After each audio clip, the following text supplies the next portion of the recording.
Program Omuntu w'abantu gy'okyala Bukedde TV1 kulisaayo nnyo mu kuwummulamu okwo. Ndina omwami Diplox Ssegawa, omuwandiisi w'ennyimba, omutendesi waazo, ate era nga muyimbi. Kye mmanyi nti tobeeranga kaawo bw'obanga ddala oli mu Uganda tolinaako wali obadde n'otawulira luyimba lwa mwami Diplox Ssegawa. At least sooka omunoonye waatudde kuba nange naluwulira nga nkyali muto ng'abagole bavaayo okwenoonya naye kati bakyenoonya. Nkubulire bwe kyatandika twali mu popo oluyimba nali naluyiya dda naye tuba tuli mu popo nga tuyimbirayo nnyo ennyimba ne wabeerawo era nga abagole beenoonya. Kati omu ku bayimbi bange Engineer Maria Nachagaba ngayimba alto n'agamba naye Diplox lwaki oluyimba luno sooka omunoonye tuluyimba mu entertainment lwaki wano omukyala wanoonyeza omwami si we tuba tuyimbira bwe twakikola. Omuganda agamba enjogerezi n'aganda ekikola ki ekikwatayo. Ekiza mwaluyimba live awo. Twayimbanga live kumbaga live bandi yonna. Era nga batubuukinga nnyo bangi nnyo benyimbidde n'abakulu bangi nnyo abali waggulu eyo benja okubuuli. Nga bajja ne mutandika sooka omuno. Kati ne tutandika bwe twakikola kati awo ne tukiyimba Maria Nachagaba aleesa idea eyo nti omukyala bw'abajja tuyimbe luyimba olwo buli mugole ng'olwo kye kitubuukingisa. Na guno gwaka 30 years down the road bachajja ne bannona nga baagala okuyimba sooka omunoonye.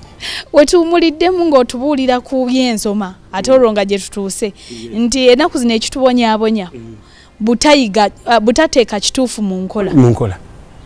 Ensi eno ekyakula ate yeetaaga nnyo technical education more than anything. Kati oluusi n'obuzibu obusiŋŋaanibwa mmwe mwennyini abamanyi ekituufu ate oba okimanyi naye naawe n'omwana wo n'otamutwala ye eri. Kati gwaba bo batutteyo. Sinnabatwalayo bakyaliko bampiko abamu. Naye ng'opulaninga okikola. Nkyagala nnyo. Era nakati bakola cakes awaka. Bannayuganda basinga balina endowooza nti emirimu egyo gye gy'abano nga obwongo bwa bunafu. Bebasinga n'amagezi. Kubanga balina kye bateekawo ekibeerawo. Tebakirabiddeeko. Oli talina kirabo kyakujulizaamu akugamba kikola bwe kiti n'akikola. Oba n'akitondawo nga kipya ngaba composers ffe bwe tuyiye ennyimba. Tukola ekintu ekitabaddeewo n'enkiteekawo ate ne kibeerawo ate ne mukyagala. Si kijje mu kitabo wali ne ŋŋamba nti okusinziira gundi bwe yagamba oluyimba luno lujja kukola bwe luti. Nduyiya buyiya ne nduteekawo ne luwa n'abantu abalala ki. Kati ekikujja mu kuzimba oba okyakulima?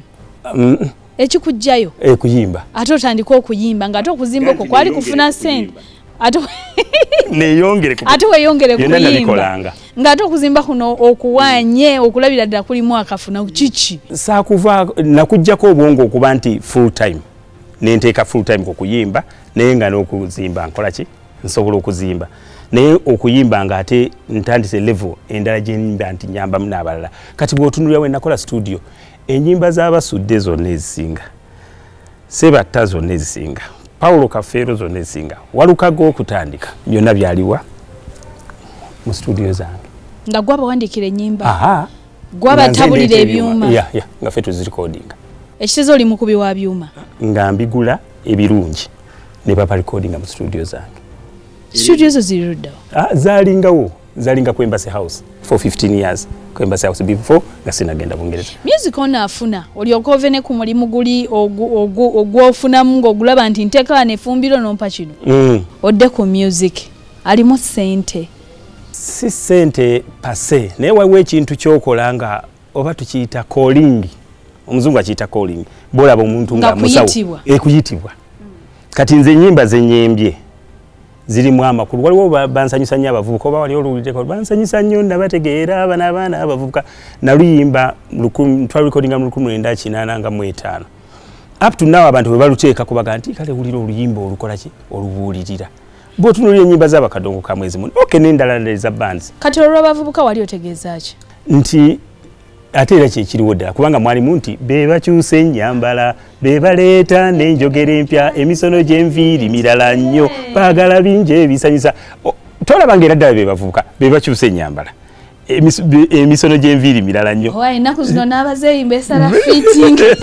Naye nga creation nnyo abavubuka be batera nnyo okuleeta designs.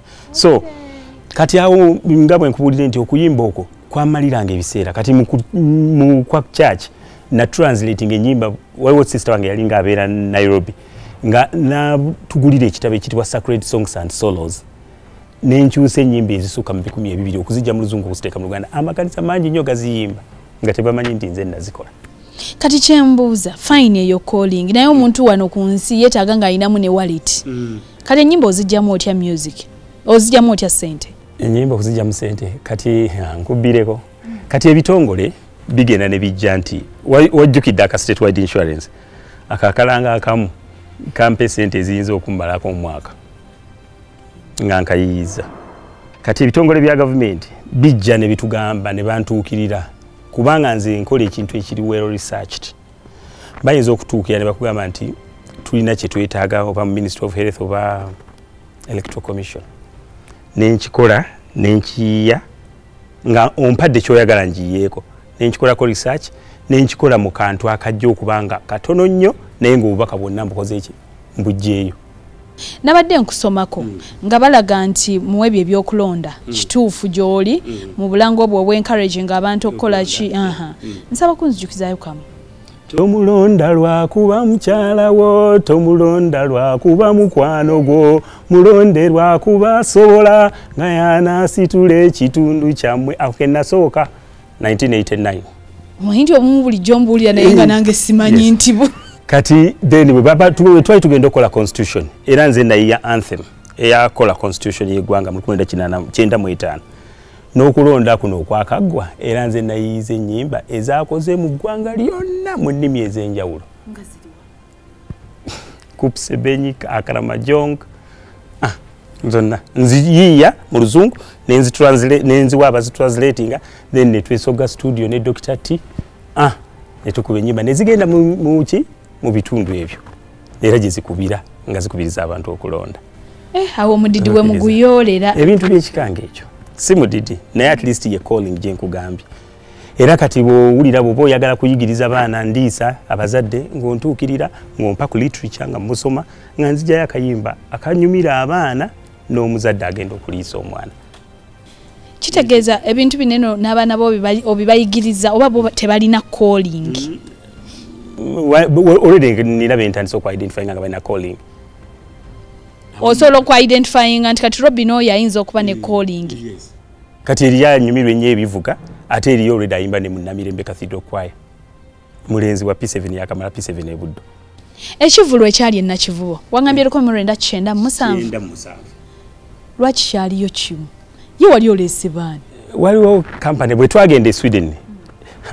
Kawanvuko ka story katonotono nti waliwo aba Sweden abajja mu Uganda mu 92 ne bagenda nga bawandiika ebitabo Youth Awaiting for the 21st Century. Kati nempandiika nencontributinga kati baba bagenda okulaunchinga ebitabo ebyo ne bampita ne group ne tugenda e Sweden ne tuyimba bwe banyumirwa ne bajja bakola concerts. Olwamaze okw-identifying nti oli muyimbi mulungi. Nina nekyenjagaliza eggwanga si kuyimba buyimbi bulungi. Twayimbanga Youth Awaiting for the 21st Century. Era okuyimbanga bwe nkubuulira nti bwe kulina bwe kutuusa awantu. Nze nasembezebwako Queen Elizabeth mu Lambeth Palace e London lwakuyimba. Kati yali akuyisa omukolera ki? Omuyimbireyo obuyimba. Kutusembeza okutwebaza emirimu gye tukoze mu kuyimba. 1994 nampita n'abavuka ab'enjawulo mu 1994 ne tusaba naye mu church n'atusembeza ne ku Haiti mu Lambeth Palace. Ekyo kitegeeza ssente nakyo? Kitegeeza nti nakyo wakituuka. Emboozi eyo tunaagyongerako mu kitundu kyaffe ekyokusatu ne Mwami Ssegawa. Nkwebaza okuba nga tutambudde ffenna obudde bunkuteeka tulaba mawulire tovaawo.